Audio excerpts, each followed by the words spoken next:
Coach, si Jalen kapag mga crowd favorite teams yung kalaban for the past, syempre TNT nagkaroon ng drama with Cobontin, with Magnolia kay Eric Arejola. Then this Sunday si Coach, definitely pinaka-favorite ng crowd, Hinebra.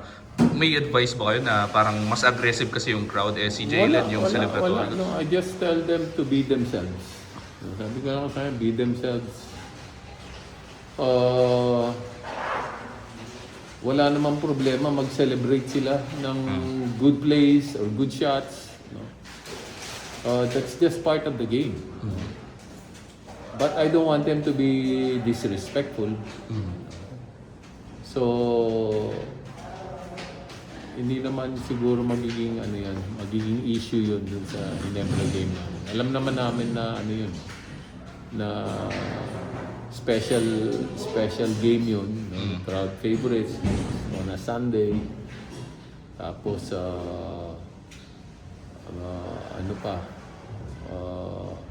may chance din silang maging number 1 pa actually. No? So it's going to be a nice game. We're going to anticipate it and have fun with it. But yun nga, kung makuha namin yung 9th win namin, masaya kami. Yung 9th win lang talaga yung nahanap namin para twice to beat na kami.